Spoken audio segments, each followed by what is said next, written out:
Hello, I'm Joseph Johnson. Have you ever wanted to know how to draw a portrait? You've seen lots and lots of portraits. Sometimes you may have seen someone on the street drawing a portrait of maybe one of your friends or someone who was passing by. Or you may have seen portraits in museums or galleries. Well, a portrait is a representation or of something, of someone, or maybe an animal. Now, the objective of this lesson is to be able to give you an overview using the elements of art and design so that you will be able to have an idea of how to draw your own portrait. There are some famous portraits throughout history. The first portraits were done actually about 35,000 years ago in the prehistoric days on cave walls.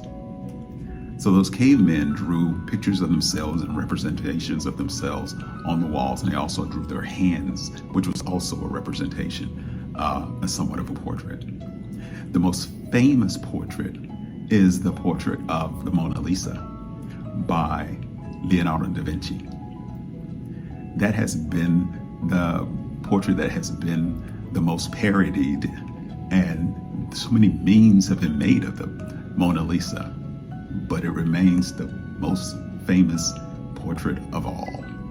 And it is located in the Louvre in Paris, in the Louvre Museum in Paris.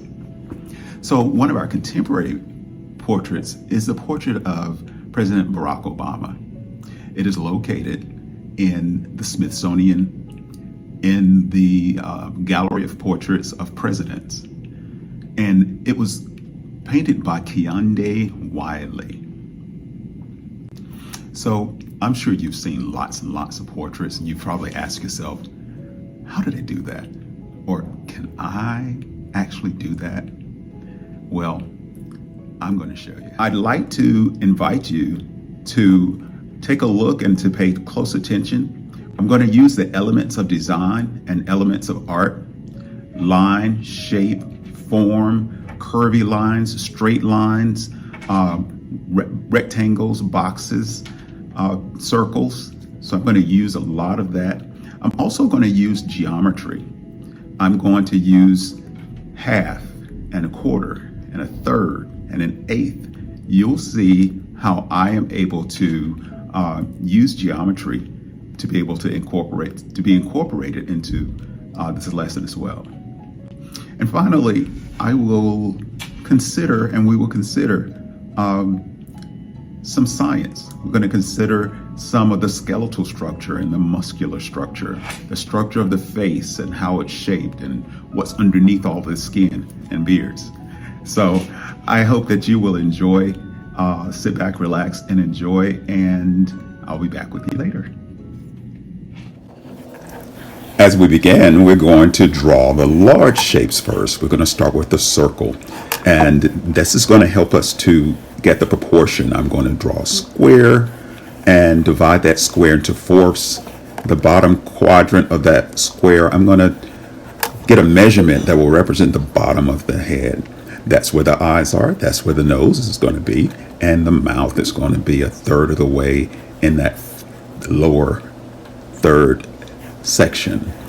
Halfway between each of the quadrants is going to be where the eyes are, and the eyes is one arc above the line, one arc below the line, and then a circle. Bring that line down for the size of the mouth. I'm drawing the mouth starting with 4 circles, and those circles are going to create the form of the mouth. The nose is, you'll look at the tip of the nose, the nostril openings, and the bridge of the nose. I want to make sure that I include the hair or some of the hair, chin, neck as I go along. At this point, we want to start to finesse our portrait.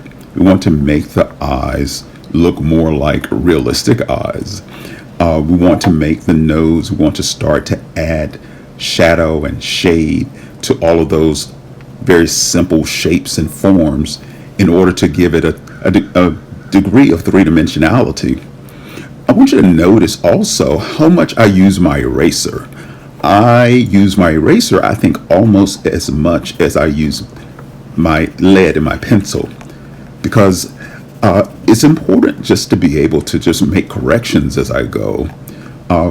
So I'm looking at that orbital ridge right above the eyes where the eyebrows are, and I'm trying to establish some of the features and some of the hidden nuances that makes a face what it is.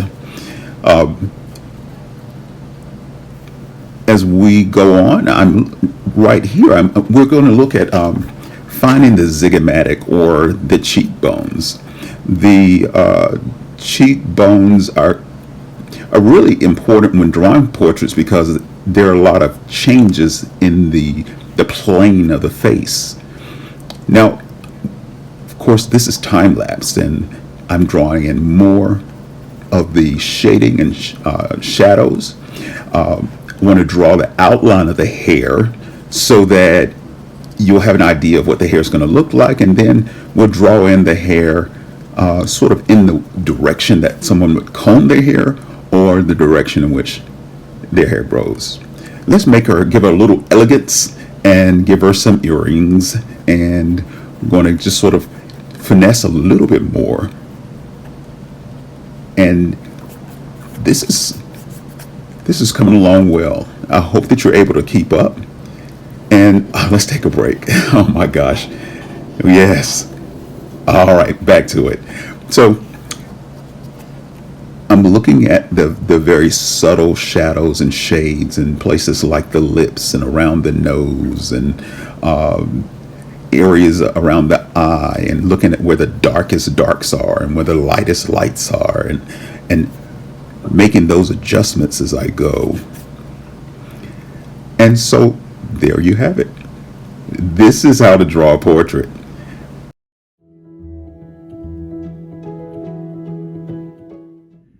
Did you like that? I hope you enjoyed my presentation on how to draw portraits.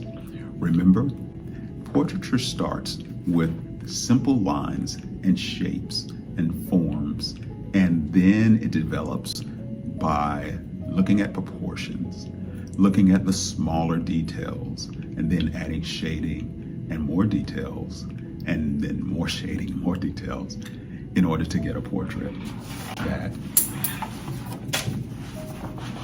looks like this. Thank you again for joining me. I hope that you have gotten a lot from this, and go out there and draw.